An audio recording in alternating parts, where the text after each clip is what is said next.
Good afternoon, everyone. USDA cutting both Brazilian and Argentinian grain output for the year, plus they're cutting the ending stocks for the global reserves 14%.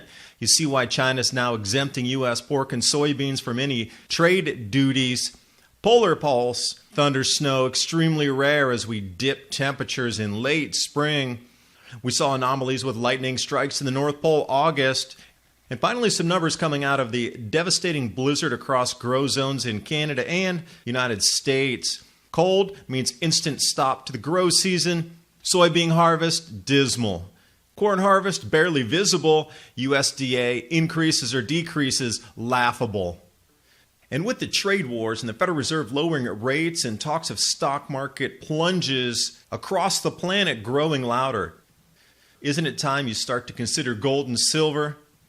Gold is sitting near 7-year highs, and the Bank of America says the price per ounce of gold could increase by $500 in the next year.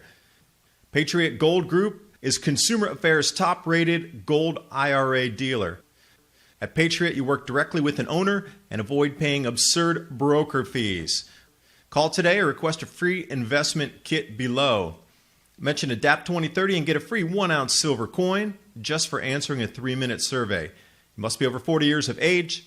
The link's in the description box below, or call 1-800-778-4156 and get your free investment guide today. Patriot Gold Group, find all the answers you need to start a silver IRA. The top-rated silver IRA dealer in 2017 and 18.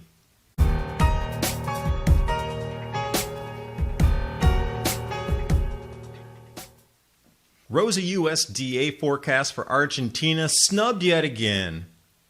Private analysts are putting below 19 million tons, around 18.3 to 18.5 million, but the USDA up around 21 million tons. The country is the world's 5th largest wheat exporter after Russia, EU, Canada, and Ukraine, but has been affected by frost and hail in fields that have not suffered this fate before. The lowest crop yield in 3 years. Take a look at Argentina on the map here, and you see below that Antarctica. Have you noticed the strange storms pervading New Zealand, Australia, and now Argentina with cold out of season? Perhaps this is the reason that their yields have decreased. Also, rosy forecast USDA for Brazil / 3 million tons. Even CONAB, which is Brazil's own food statistics agency, cut the legs off of the USDA's forecast, saying, whoa, where did you get these numbers from? Because AgRural is even talking about only 3.1% of the crop in the ground, about half of the typical amount that's planted this time. So there's a lot of dispute on these USDA figures. And in my opinion, now the USDA is nothing more than a market stabilizer. They're not giving any truth to numbers on the ground, or else we would have seen massive declines in the expected output in the United States and Canada, which we're still not seeing from the USDA. But jumping over onto Ukraine, because it was mentioned in the previous article about wheat, taking a look here at the planting at the moment, low moisture availability for the soil, not great news for farmers planting winter crops. White out here for you. You can see the orange is drier and the green is in the average or normals. Is this a one-year planting event? Not sure. We'll see as we move through. But the check lands in the mega droughts of the grand solar minimums just north of here. Historical cycles possibly repeating. And back over to AgriSense is still into Argentina. Here's the wild card. Argentina is going to use 6 million tons of wheat this year internally. So regardless if the USDA numbers are talking 21 million, if they really come under 18 million, that's just less exports for the world.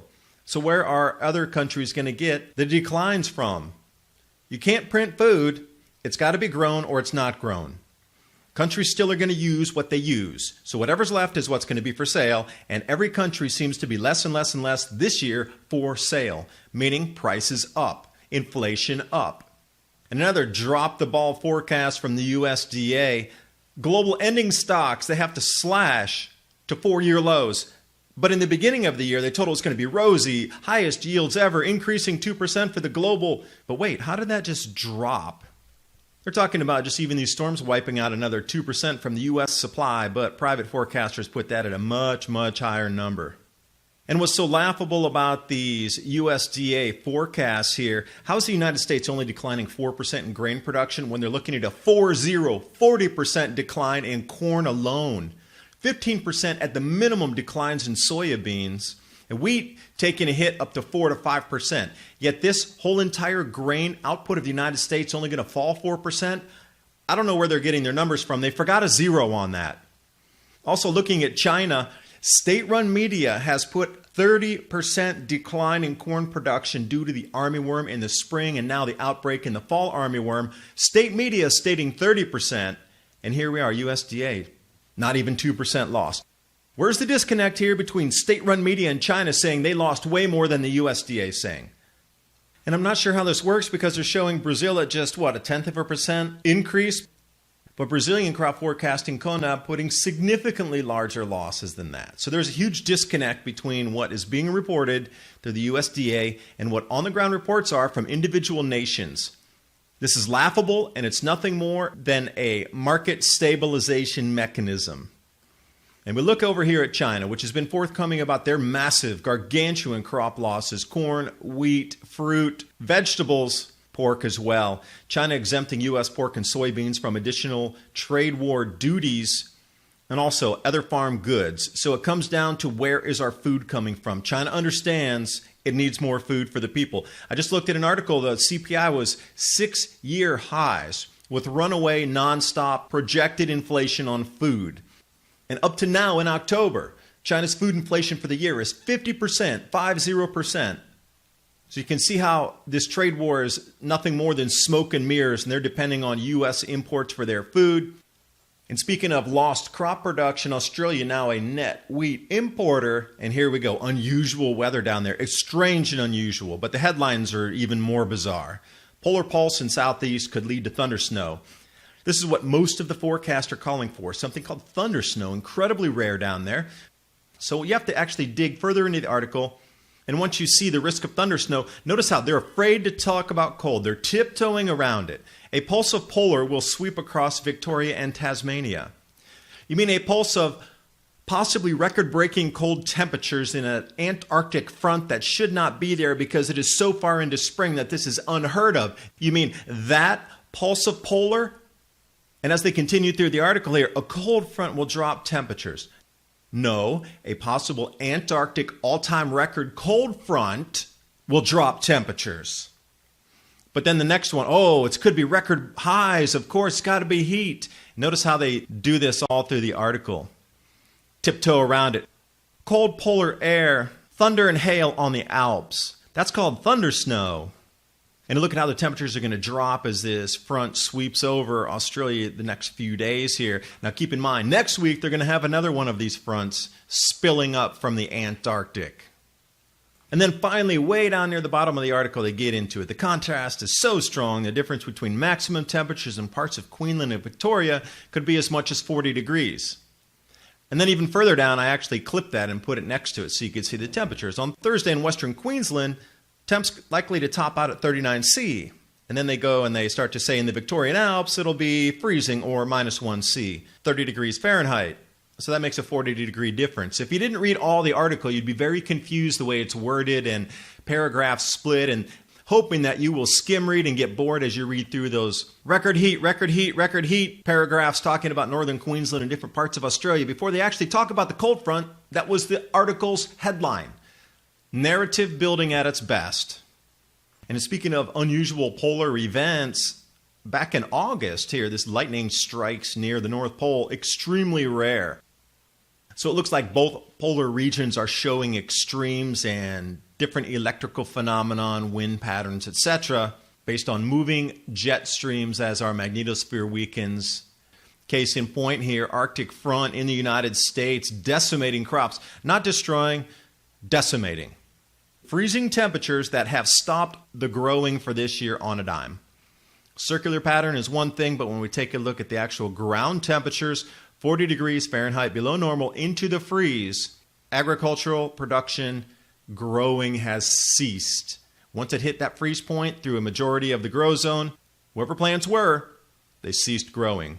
It didn't kill them to zero, but they ceased growing. They will no longer fill the kernels with the starch from the stem. That process is ended. So whatever's in the fields right now is all they're going to get out. And it was 2 months late planting. So some of these corn ears are in the dawn stage. They're not even ready to harvest.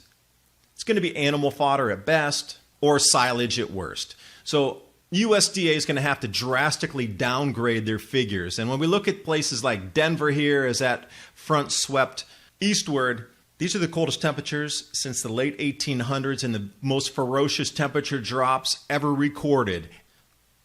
And somehow the media is saying, well, it was just like a little cold front kind of moved through and, hundreds of cold records and snow records smashed just a few weeks after summer. Forget that. It's going to be hot. There's a fire in California or something. But it's all about your food. Are you going to eat this year? Yes. What about next year? It's going to be way more expensive. 2023, when the true crop losses are expected, where we won't grow enough to feed the planet, where is our food going to come from? Case in point, soybeans harvested. That red line at the very bottom, almost indiscernible amongst the other colors. Yeah, that's where we are this year.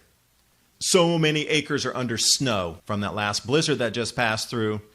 Now the corn maturity level, wherever it stops right there is where it stops for the year pretty much. There might be a few areas further south, but generally where that blizzard passed over, it's done growing for the year, which also brings us right into that bottom red line there. That's nearly indiscernible as well. That's where the corn harvest is this year in the United States.